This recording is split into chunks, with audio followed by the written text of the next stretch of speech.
Dhaka reporter চ্যানেলটিতে হাত দিতে আসবেন না, হাত পড়ে যাবে বলে দিলাম। টিকে থাকবেন না।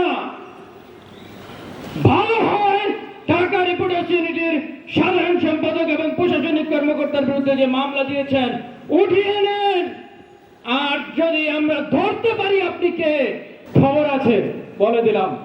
কারণ সংবাদপত্রের স্বাধীনতায় আগামী দিনে যে বাধা হয়ে দাঁড়াবে বলে দিলাম তার খবর আছে।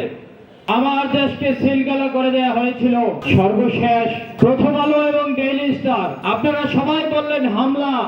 আমি এটিকে হামলা বলতে চাই না, আমি এটিকে বলতে চাই বাংলাদেশের সংবাদ মাধ্যমকে হুমকিতে ফেলানো এবং নিশ্চিহ্ন করে দেওয়ার চরম ঘৃণ্যতম পরিকল্পনা।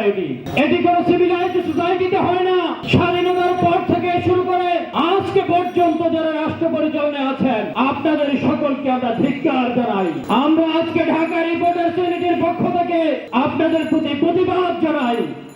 আপনারা শাসক হিসেবে কোনো মানুষ নন, আপনারা সভ্য নন, আপনারা ব্যর্থ হয়েছেন। এই রাষ্ট্রের চতুর্থ স্তম্ভ, এই রাষ্ট্রের মত প্রকাশের স্বাধীনতাকে যখন যারা যেভাবে ইচ্ছা হয়েছে টুটি চেপে ধরেছিল, সাগর রুনিকে হত্যা করা হয়েছিল।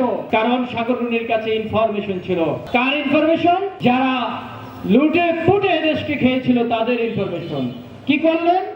আমার সাগর রুনিকে আপনারা হত্যা করে দিলেন। 65 জন সাংবাদিককে আপনারা হত্যা করলেন গত 17 বছরে। আগামী 17 বছরে কতজন হয় জানি না, কিন্তু আমরা তো পরিবর্তন দেখছি না। পরিবর্তন দেখছি না এই কারণে আমরা যারা ওই চেয়ারটিতে বসি আমাদের রক্ত পরিবর্তন হয় না। আমরা তখন আগের যে রক্ত আমাদের ধারায় প্রবাহিত হচ্ছে সেই রক্তের সঞ্চালনের মাধ্যমে আমরা মিডিয়াকে টুটি চেপে ধরি, গণমাধ্যমকে আমরা ধ্বংস করতে চাই। কারণ আমরা গণমাধ্যমকে ধ্বংস করতে পারলে বটে আমাদের যার যার যা এজেন্ডা আছে সেটি আমরা বাস্তবায়ন করতে পারবো।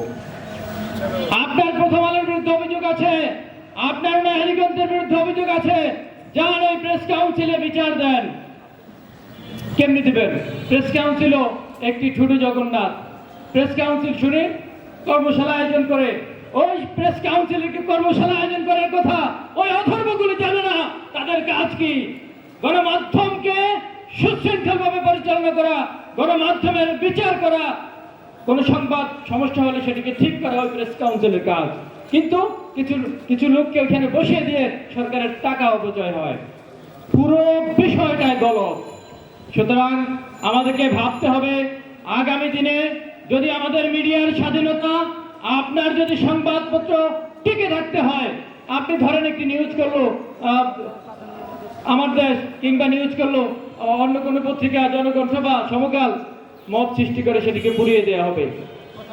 এটি চলতে পারে না। আপনাদেরকে আমরা স্পষ্ট ভাষায় বলতে চাই, 1500 লোক প্রাণ দিয়েছে এই দেশটিকে সুশৃঙ্খল ভাবে পরিচালনা করবার জন্য, যেখানে আর কোনো গুম হবে না, হত্যা হবে না, অন্যায় হবে না, নির্যাতন হবে না, যেখানে মত প্রকাশের স্বাধীনতা অক্ষুণ্ণ থাকবে। সেই কারণে 1500 মানুষ জীবন দিয়েছে। আপনার আমার জীবন কিন্তু যায়নি। বেইমানি করবেন না ওই 1500 মানুষের সাথে।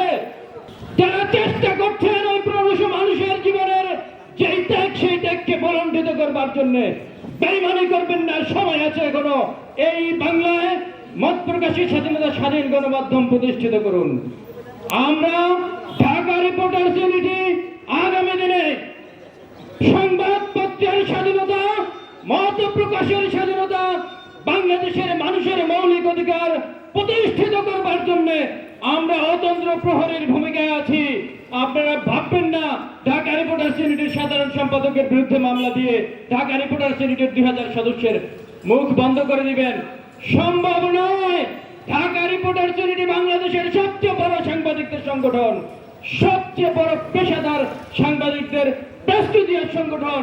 এই সংগঠনের প্রত্যেকটি সদস্য এক একজন মাইনুল হাসান সোহেল।